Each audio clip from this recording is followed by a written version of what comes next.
Dirjatu harka bunii akka mul'atan kabajamuuf jaalatamoo daawwattootaaf dhaggeeffattoota hordoftoota maatii qeeroo ganamaa biyya keessaa fi biyya alaa jirtan keessattuu gamaaf gamanatti sanii sagantaa keenya yeroodhaan gara yerootti oduulee wayitaa'oo isin biraan gaa turree fi sagantaa adda addaa isin biraan gaa turre nu hordofaa turtan itti jirtan sagantaa keenya qabannee isiniif dhiyaanneeti jira har'a qeeroo ganamaa raadiyootiif irra baga baraaree barkum lamaa fi 20 itti isiniin ga'ee bubbulaa dhuftanii ammas bubbuluu jiraattan isinin jecham qeeroo ganamaa raadiyootiif irraa sagantaa keenya arraan duran sagantaa taatee barkum lamaa fi 20 gama raadiyootiin isin biraan goon keenyas ni yaadatama arrammoo sagantaa kana gara tiifitiin isin biraan goodhaaf kurfaa gamaaf gamanaa akkasumas marsaa miidiyaa fi hawaasaa barkum lamaa fi 20 taatee addunyaa biyya keessaa fi biyya alaatti wanta hunda qabannee isiniif dhiyaanneeti jira sagantaa kanaan hamma xumuraatti kan isin faana turuu an obsaa Ridwaanin jaamam isinis hamma xumura sagantaa keenyattis nu faana turtii gaarii akkuma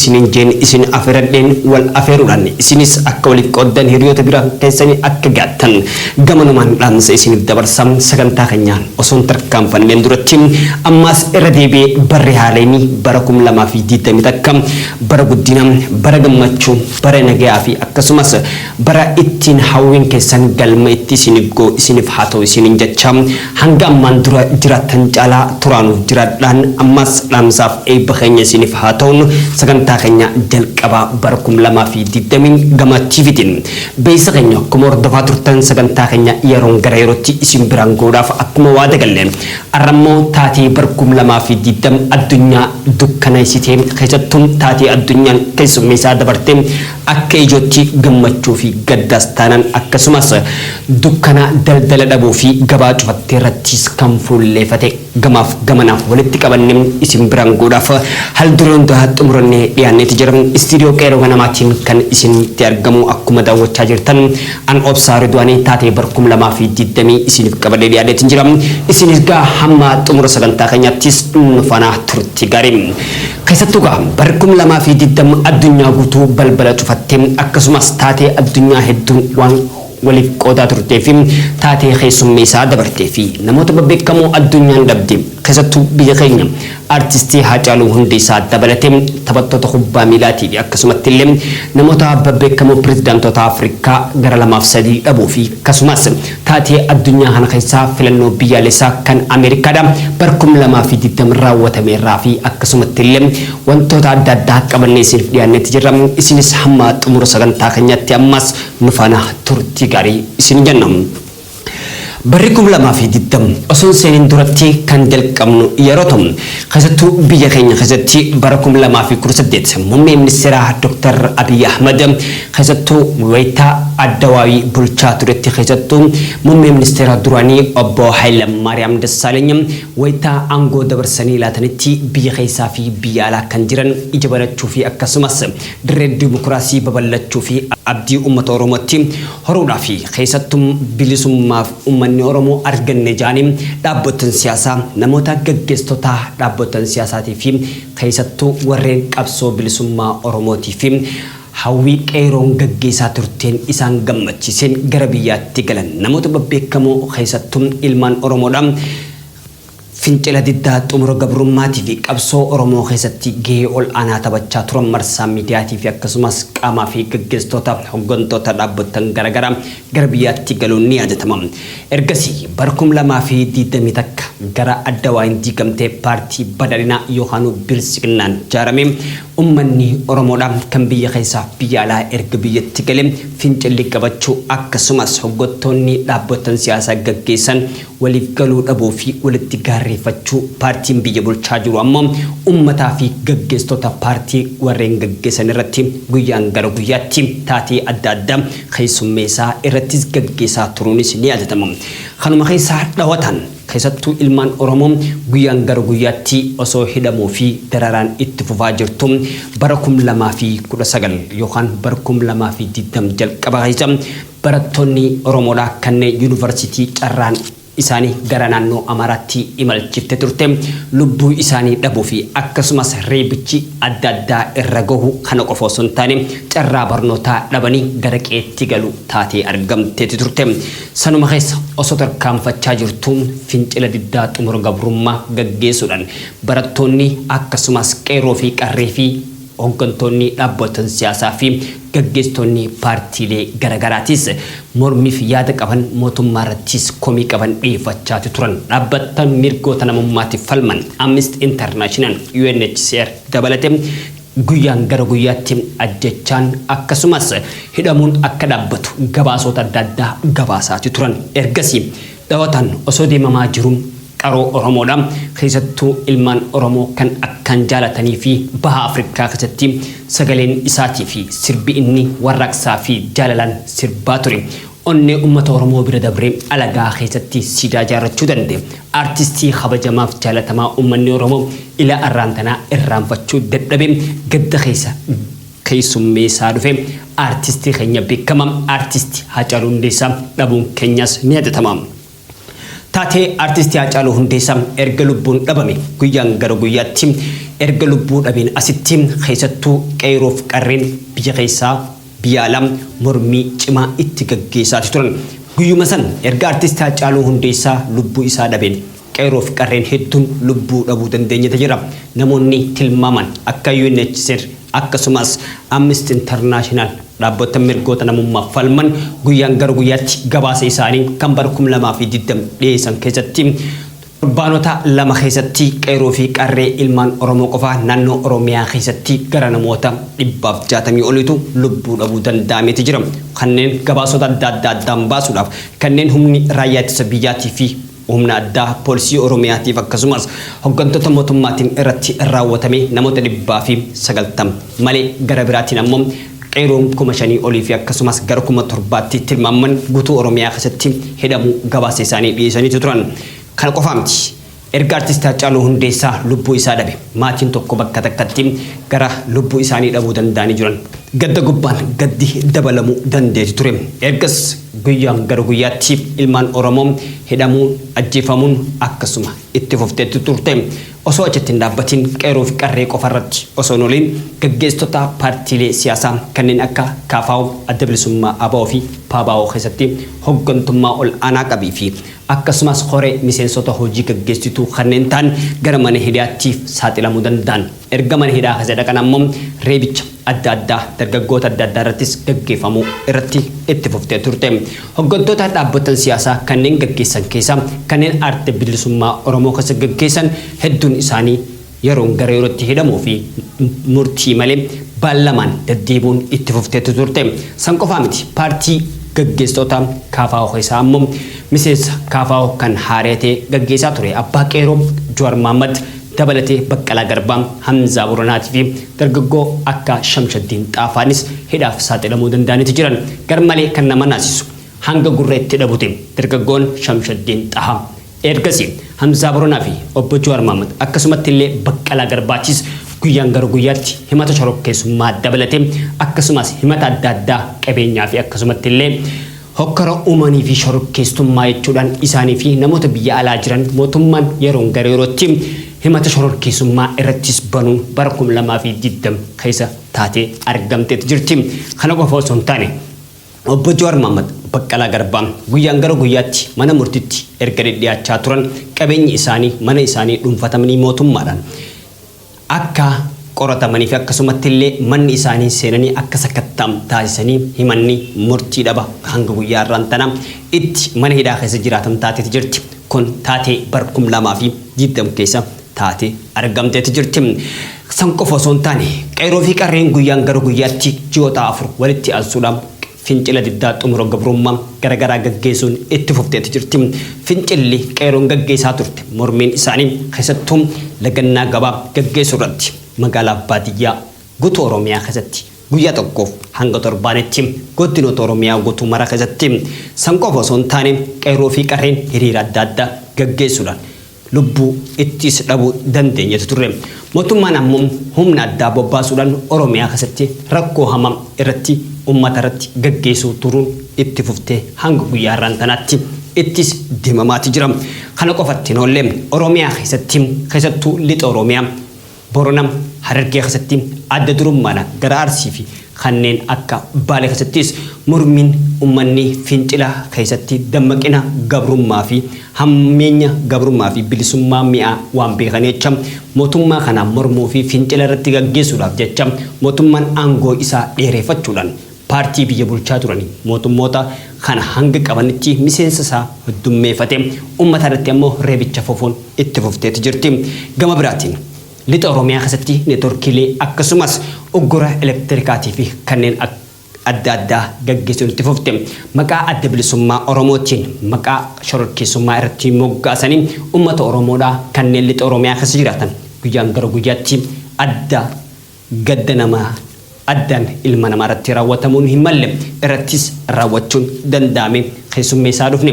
Taateen bara 2020 waa hedduudha keessummeessine beektoota hedduu hayyoota hedduu kan biyya gaggeessuu danda'an keessattuu barattoota hedduu keessattuu dargaggoota yookaan qeeroo hedduudha du'aan namaan hin malleen ajjeefamanii daggalatti darbamu dindila yookaan daandii garagaraa jirattis darbamuun bara 2020 suukanneessaa Oromoon gadda isaanii mallee keessummeessaa dabarree as keenya jira. Kanaaf barri 2020 uummata Oromoo biratti guyyaa yookaan bara yaaddoo acuuccaa gabrummaan dur caalaa itti hammaattee itti fufte ifarraa gara dukkanaatti nu imalchiise yaanii Oromoon dubbachaa jiran. Kanaaf taatee kana isiniif qabannee dhiyaannee jira. Akkasumas gara awwaannisaatti osoo fi gara mootummaa federaalaatti tarkaanfanneen duratti ammoo awwaannisni baha Afrikaadhaan Itoophiyaa qofa osoo hin taane Oromiyaa qofa osoo hin taane baha Afrikaa guutuu weeraruu dandeetti jira. Awwaanisni Yaman irraa ka'ee Soomaaliyaa, Jibuutii, Itoophiyaa seenuudhaan Oromiyaa gammoojjii hedduu keessatti miidhaa qotee bultoota irratti gaggeessuun itti hammaate bara itti fufe ta'ee argameeti jira. Bara 2020 keessa taateen huumaa awwaannisaa erga ka'een asitti marsaa 3-4 ol deddeebi'ee uummata qotee bultoota Itoophiyaa yookaan keessaawu naannoo Oromiyaa keessatti irra gaggeessuun miidhaa beelaaf akka saaxilaman isaan taasisee taatee jira. Awwaanisni waggoota 70 duratti kan taatee akkanaa kana gaggeessee ture jechuudhaan qorattoonni midhaan nyaataa idil addunyaattis guyyaan gara guyyaatti gabaasa isaanii dhiyeessaa jira. Taateen kun awwaanisni Afrikaa hedduu weeraree jira. Keessattuu baha Afrikaa keessa Itoophiyaa, Soomaaliyaa, Jibuutii, Yaman, Keeniyaa akkasumatti illee biyyoota ollaa hedduutti tarkaanfachuu danda'e kanneen akka Suudaanitti akka Oromiyaa yookaan akka Itoophiyaa keessatti taateen kun akka Oromiyaa keessatti humaan awwaannisaa kun erga biyyoota Afrikaa kana weerareen keessattuu akka Itoophiyaatti yookaan gaddee bilute naannoo Oromiyaa keessattuu Oromiyaa keessa naannoo Amaaraa, Tigraay, Somaalee, Affaaritti miidhaa akkaan cimaa qotee bultootaaf horsiisee bultoota irratti dhaqqabsiisee jira. Beeyladoonni hedduun waan nyaatanii fi akkasumas waan sooratan hanga dhaban ta'anii argamanii turan. Kana qofa osoo hin taane gama biraatiin qotee bultoonni hedduun midhaan isaanii wayita oomishachaa turanitti oomishni isaanii akka israafatoo yookaan akka isaan irraa hin fayyadamnetti humaa awwaannisaatiin jalaa midhamanii beelaaf hanga saaxilamtoodhaa fi namoota miliyoona 20 oltu beelaaf saaxilamaa jechuudhaan akka Itoophiyaa keessatti dhaabbanni nyaata addunyaa gabaasaa ture. Gargaarsa hatattamaatiis ni barbaadan jechuudhaan dhaabbata Afrikaa IGAD dabalatee dhaabbanni midhaan nyaataatis dubbachaa ture. Kana qofaa miti kabajamoo fi jaallatamoo daawwattoota keenya erga humaa awwaannisaa tarkaanfannee gara mootummaa federaalaatiif wal dhibdee mootummaa TPLF jidduu geenyetti jira.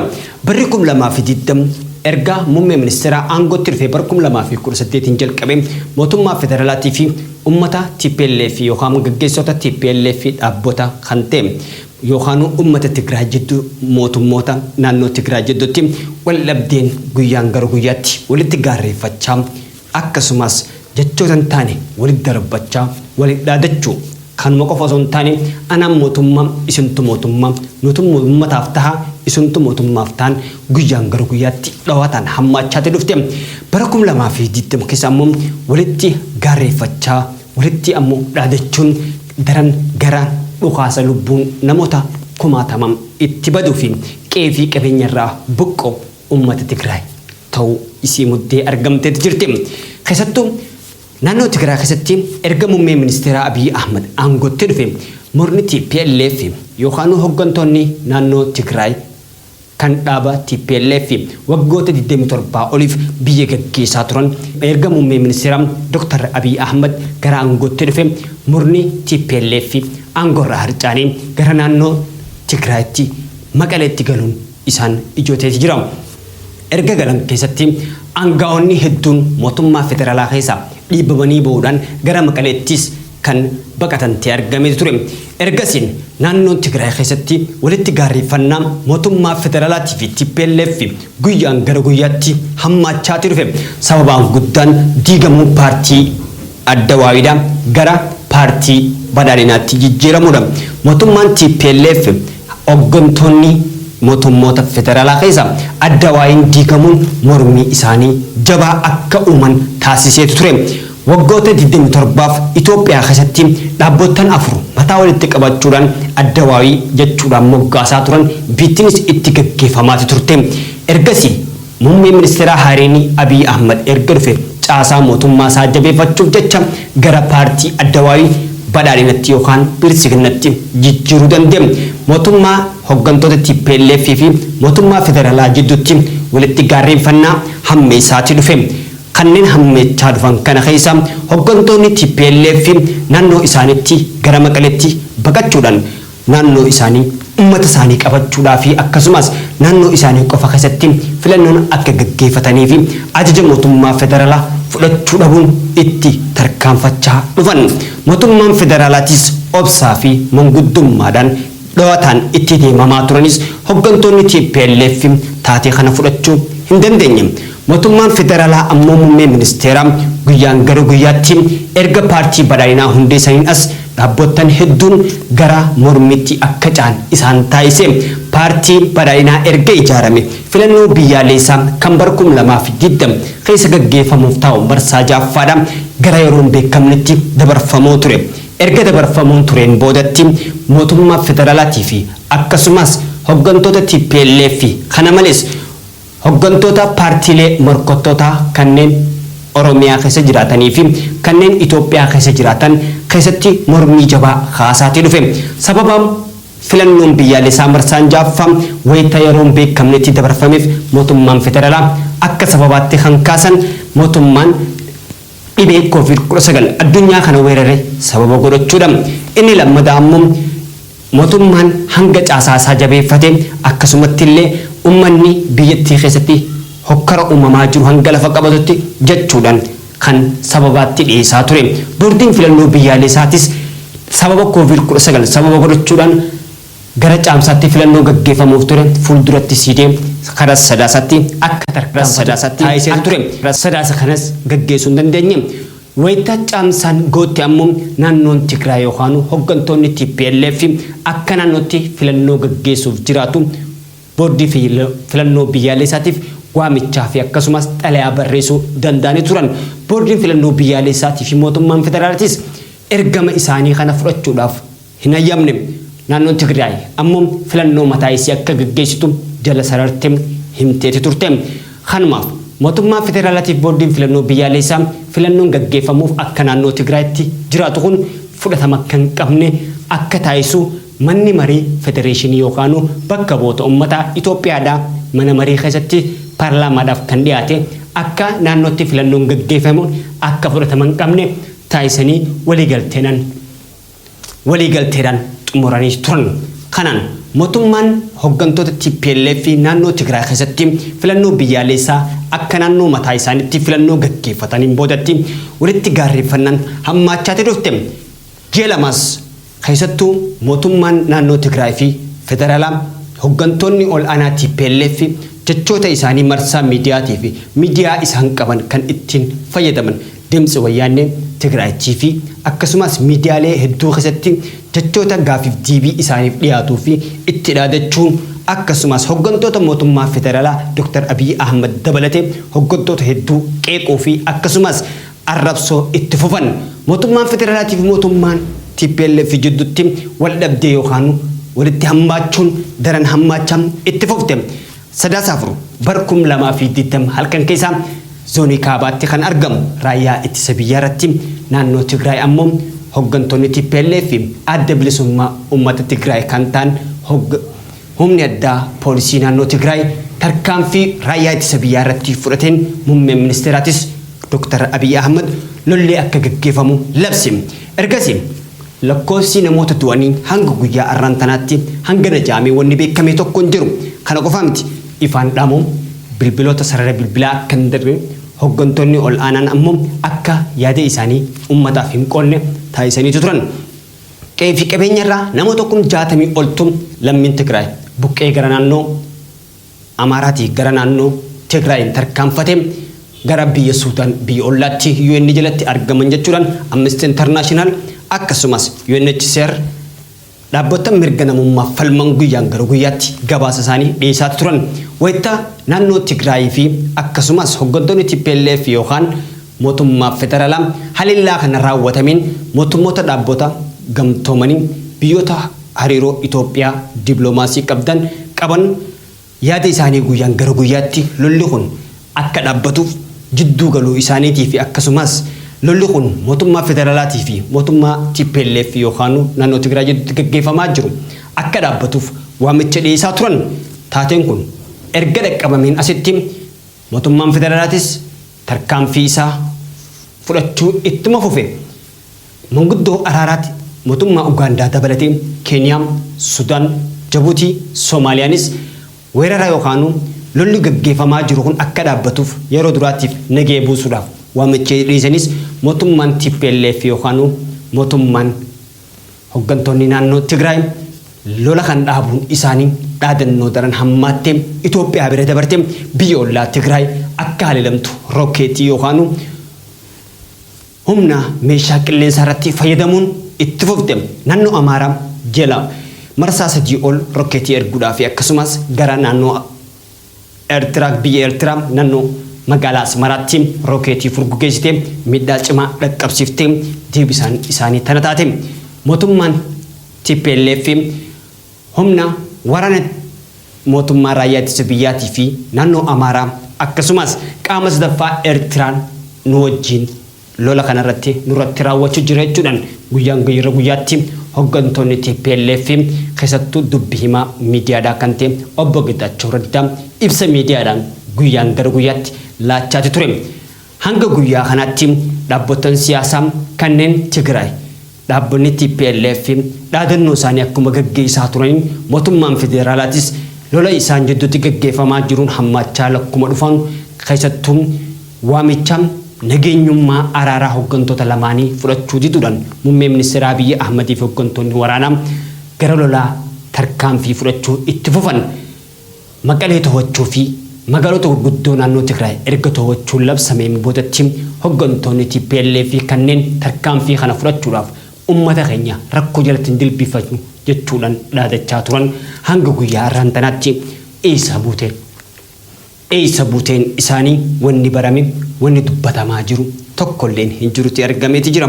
Barri 2020 mootummaa federaalaatii fi TPLF Itoophiyaa jidduutti rakkoo hamaa kana uumeeti dabree bara yaadannooti jechuudhaanis dubbatamaati jira. Kana qofa miti. Kabajamuuf jaalatamoo daawwattootaaf dhaggeeffattoota keenya akka Afrikaattis rakkooleen adda addaa Itoophiyaa fi biyyoota ollaa jidduutti gaggeeffamaa turte. Keessattuu Afrikaa keessatti bara 2020 marsaalee miidiyaa kanneen hawaasaa Tiwiitaraa fi Feesbuuk gubbaarratti rakkoon hamaan deemamaa turte ololli oliif gad dubbatamaa ture. Waliigaltee dhabuu hidha laga Naayil irratti biyyoonni Suudaan, Masrii fi Itoophiyaan bara walitti gaarreeffannaan daran hammaachaa walitti rakkoo walxaxaan qabachaa dhufte taatee argamteeti jirti. Barri 2020 keessa marsaa hedduudhaaf waliigalteedhaaf walgahii gaggeessaa turan qaama sadaffaa dabalatee pirezidaantiin Ameerikaa Doonaald Tiraamp wayita aangoorra turanii fi akkasumas jala bultii filannoo irratti lola mootummaan federaalaa yookaan Itoophiyaa irratti Masriin akka rakkoo uumuu dandeessu wayita bilbilan mootummaa naannoo Suudaan muummee ministeera Abdullah Hamdok bilbilaan dubbisan irratti iccitiin ba'ee fi akkasumas olii gad marsaa miidiyaa hawaasaa irratti deemamaa turte. Ergasiin biyyoonni sadeen Itoophiyaa, Masrii, Sudaan rakkoon nageenya isaan jidduutti dhalachuun malee jechuudhaan biyyoonni Afrikaa hedduun yaaddawaa turan. Gara hanga ammaan tanatti waliigaltee hidha laga Abbaay irratti gara xumuraa goobaatanis hanga guyyaa 2020 guyyaa arraan tanaa jirtutti waliigaltee dhabaratti gaggeeffama dubbatamaa jira.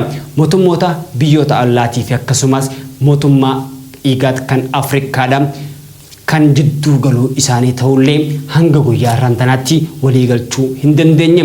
Sudaanii fi Masriin ammoo waliigaltee leenjii waraanaa irratti waliif galuudhaan rakkoo Itoophiyaa irratti uumuun malee jechuudhaan dubbatamaa ture. Wanni uumame tokkollee jiraachuu baatus hanga guyyaa har'aan tanaatti ammoo Itoophiyaa keessatti laga Abbayaa ijaaruun isaanii hafan qabne ta'eeti jira.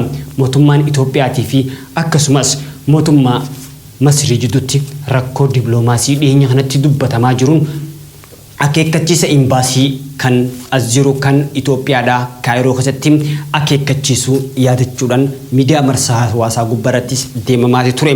Mootummaan federaalaa kan Itoophiyaadha wanni gama isaaniitiin hanga ammaan tana gara miidiyaatiin gabbaanii dubbatamanii fi rakkoo kanaaf Masriin maaliif furmaanni kun kan joo deebii gaafii wanni dhiyaate tokkolleen hin jiru ta'e argameeti jira. Kabajamoof jaallatamoo daawwattoota keenya kana qofaa miti. Afrikaa keessatti taphattoota kubbaa miilaa dabalatee akkasumas hooggantoota pirezidaantota kanneen biyyoota Afrikaa gaggeessaa turan keessattuu biyyoota akka Afrikaa Kibbaa, Ugaandaa akkasumas biyyoota hedduu keessatti hooggantoonni hedduun lubbuu isaanii dhabuu danda'aniiti jiran. Kanaaf kabajamoof jaallatamoo daawwattoota keenya Itoophiyaa dabalatee biyyoota Afrikaatti taatee bara 2020 mudattee isiniif qabannee dhiyaannee kana fakkaatan xumura irratti ammoo addunyaa guutuu kan weeraree dabree akka addunyaatti qabachuu baannus akka Afrikaatti ammoo COVID-19 Afrikaa keessattis miidhaa hamaa dhaqqabsiisee jira. Biyyoonni Afrikaadhaa hedduun isaanii ammoo diinagdee fi ikoonoomii akkasumas teekinooloojiin isaanii gad bu'aa waan jiraniif jecha rakkoo daldalaa irrattis biyyi Afrikaa hedduun gara gargaarsaatiif waamicha dhiyeeffachaa turuu isiitis ni yaadatama. Kun gaa sababa koronaa vaayirasiitiin Afrikaan kan miidhamtee turte keessa biyyi sadarkaa jalqabaarraa hanga sadarkaa 2-3 wal jalatti aantii argamtu keessa sadarkaa duraarratti Afrikaa Kibbaa yeroo taatu sadarkaa lammaffaarratti ammoo biyya Masrii keessatti koronaa vaayirasiin haalaan babal'achuudhaan uummanni immoo lubbuu hedduu dhabuu fi qabamuun isaanii kan saaxilame bara 2020 keessa taatee mudatteeti jirti. Kabajamoof jaallatamoo daawwattoota keenya kabajamoo gara biyya alaattiin isin dabarsam. Keessattuu taatee bara 2020 addunyaa guutuu weerare. Keessattuu ji'a 11ffaa kan jalqabe magaalaa Wuhan Chaayinaa keessatti koronaa vaayirasiin addunyaa tana weeraru hanga ammaan tanatti weeraraati ture. Taateen kun dhukkubni COVID-19 Wuhan keessaa kan jalqabe yeroo ta'u sababaan isaanii saayinsistoonni yookaan doktoroonni yookaan ogeeyyoonni fayyaa akka dubbachaa turanitti biyya Chaayinaa Wuhan keessatti koronaa vaayirasii yookiin COVID-19 dhibee vaayirasii maqaa COVID-19 moggaafatee argame kun keessattuu bineensota irraa ka'e jechuudhaan dubbatamaa ture. Qorannoon hanga ammaan tanatti dhibeen kun maalirraa akka ka'e ifa ta'uu baatus akka Chaayinaa irraa ka'e dubbatamaa jira bal'inaan. COVID-19 yookaan koronaa vaayirasii addunyaa kana weeraruun duratti Chaayinaa ji'a 3 weeraree ture. Sadarkaa duraarratti deemaa turte. Bara 2020 erga seenee ammoo dhibeen COVID-19 addunyaarraa faffaca'uu jalqabe. Erga addunyaarraa faca'uu jalqabee keessattuu ji'oota 3 walitti aansee biyyoota Awurooppaa tana daaraa godhatee ture. Biyyoota Awurooppaa keessaa kanneen akka Xaaliyaan yookaan Itaaliidha, Ispeen, Ingiliz biyyoota sadeen kana garmalee daadar keessa ture. Koronaa vaayirasiin erga Chaayinaa irraa ka'ee biyyoota hedduu babal'achaa dhufeen biyyoota Awurooppaa keessatti maddee gaggeeffatee torbaanota 3 walitti aansee lubbuun namootaa gara 700 gara 1000 siqan guyyaan gara guyyaatti Ispeeniif Xaaliyaan keessatti lubbuu dhabuu danda'anii turan. Kun taateen kun bara 2020 keessa ergasii taateen kun koronaa vaayirasiin addunyaa tana erga wal ga'een boodatti Awurooppaa, Afrikaa, Eeshiyaa, Kanaadaa, Ameerikaa fi Awustiraaliyaa gama biraatiin ardi Antarktikaa kan duraan gahan turre hunda goonsaa bara 2020 xumura irratti hanga ga'e ta'eeti jira. Ardiilee hedduu kana keessattuu koronaa vaayirasiin rakkoon inni dinagdee biyyoota addunyaa kanarratti dhaqqabsiise miidhaa cabaa cimaa hanga hin jaamne waliin gahee dhaqqabsiisee dabree jira. Koronaa vaayirasiin addunyaa kana hariiroo ispoortiin akka addaan cittu taasisee ture. Deeggartoonni taphaa akka taphattoonni deeggartoota malee meedaa yookaan istaadiyooma keessatti akka hin gaggeeffamne ispoortii kubbaa miilaatii hanga fiigichaatti hanga oloompikitti jechuun akka hin gaggeeffamne biyyoota hedduu keessatti ta'eeti jira. Kana qofaa miti daldalli dinagdee kanneen markaba yookaan bishaan irraan gaggeeffamanii fi kanneen xayyaaraan biyyoota hedduun hariiroon isaanii akka addaan cittu geejjiba konkolaataa daangaa qaxxaamuru dabalate. Kana qofaa miti biyyoota hedduu ollaa fi biyyoota hariiroo dippiloomaasii kanneen dinagdee irratti hariiroo waliif qabaachaa turan daldala keessatti daldalli isaanii cimaa ture akka gabbuu addaan citu taasifamee kan taasise immoo koronaa vaayirasii ta'ee dabreeti jira. Bara 2020 keessa addunyaan guutuutti balbalasii cufattee hanga dinagdee fi siyaasaa walgahiidhaaf akka gaggeeffamu akka wal biraan dhufne viidiyoo konferensiin akka gaggeeffamu ta'ee argameeti jira. Hoggantoonni ol aanaa babbeekamoon addunyaa kanaa dhibee kanaaf saaxilamaniiti jiran.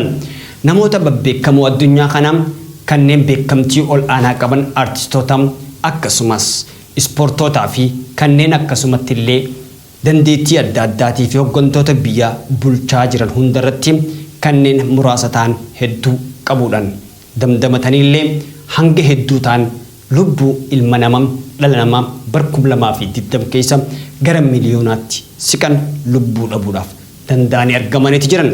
Bara 2020 kana keessatti koronaa vaayirasiin addunyaa guutuu wal gahee tarkaanfatee keessattuu rakkoo dinagdee irratti haalaan akka gabboo addunyaa irratti taasiseeti jira. Biyyoonni dinagdeedhaan duraanuu dadhabaa ta'an hanga daraanuu dadhabbiin isaanii nama yaachisu yookaan addunyaa yaachisu keessa galaniiti jiran.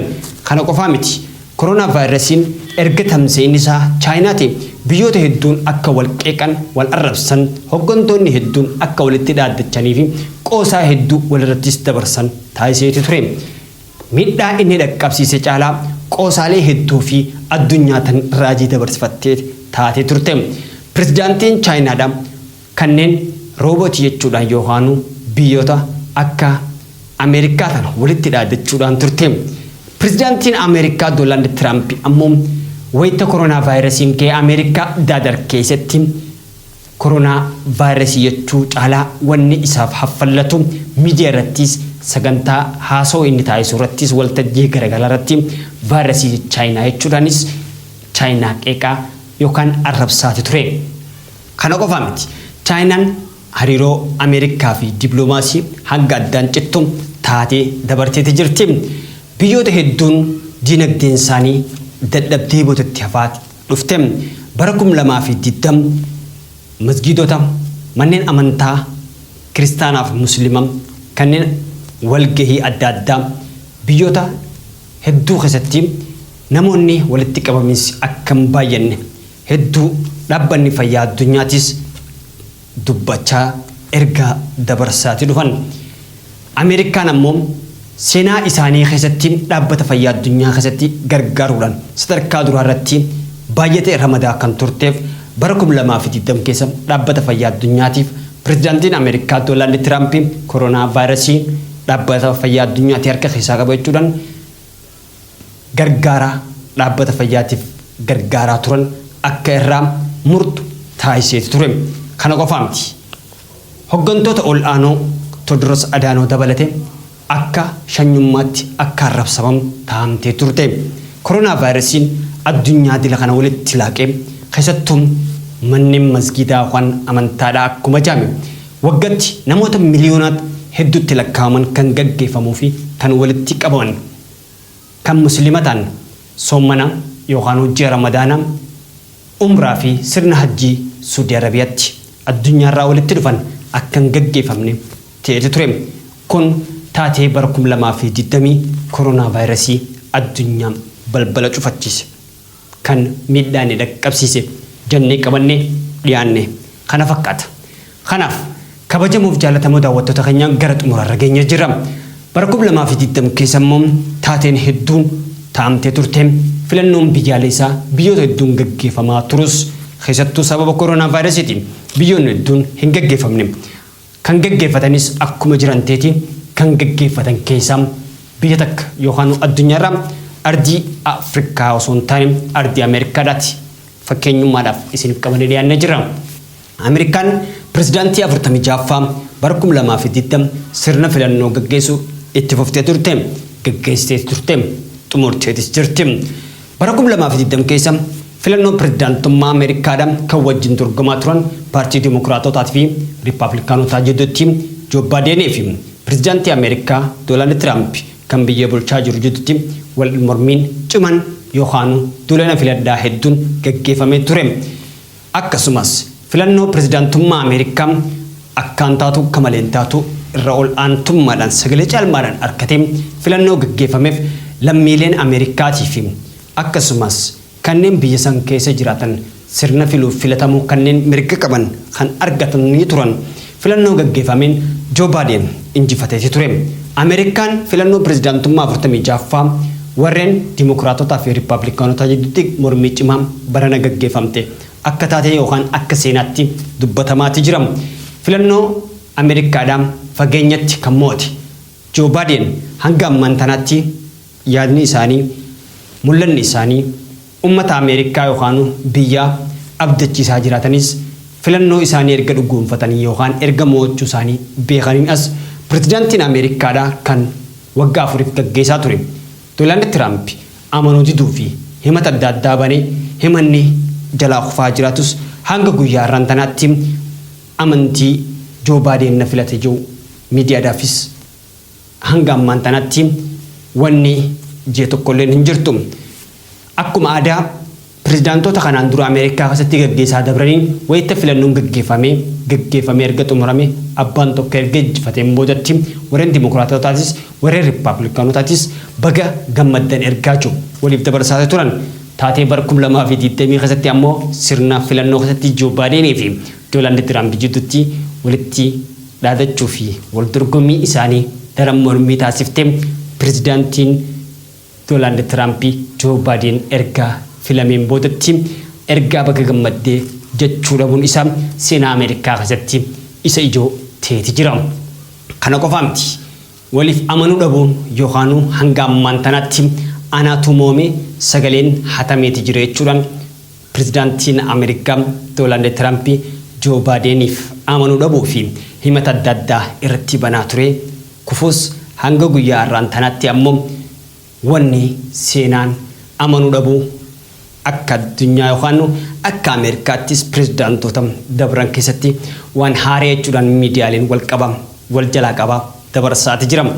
Kana qofaa miti pirezidaantiin Ameerikaa Doonaald Tiraamp buudhaaf guyyoota 15 qofaatu hafama.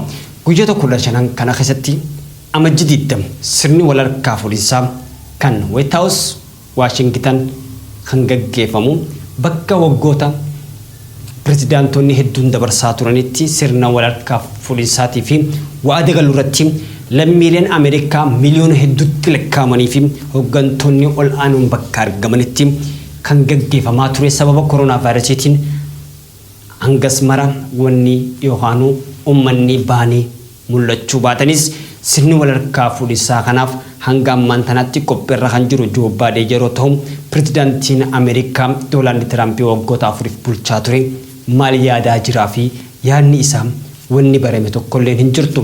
Taateen haareenii uumamtuu maal jechuudhaanii fi akkasumas wanni haareenii dhalachuuf taa'u maal jee gaafii lammii Ameerikaatii fi miidiyaadhaa fi hooggantoota addunyaa namoota saayinsotaa fi beektota addunyaa biratti akka raajii yookaan gaafii uumaatii jira.